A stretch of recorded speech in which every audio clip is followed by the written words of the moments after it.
So hello guys, today we are going to discuss one of the interview questions in which we are oftenly asked that there are some certain character present at the end of the each line of a file, and there are 10,000 or 1 lakh records in that file, and you are asked to delete all those characters from the end of the line without opening that particular file. So I have shown you one test sample example file in which you can see there are 6 7 lines. That is just for an example. There can be n number of lines here and n number of characters can be there. So we can see there is some specific characters are present at the end of each line.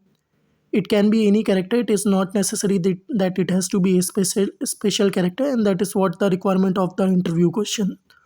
And sometimes we get this kind of situation in our day-to-day activities of production support also.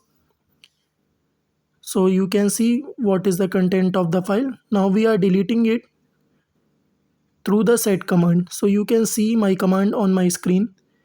You can see that I am using set command and there is a dot character inside it and a dollar sign also being used, which is being replaced by a null character.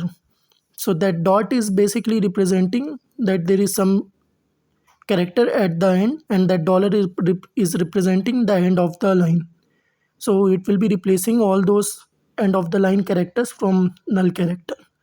So after running this command, you can see from my file all the last character of the line have been cleaned up, and the file is clean now. And that is what was our requirement. So thank you guys.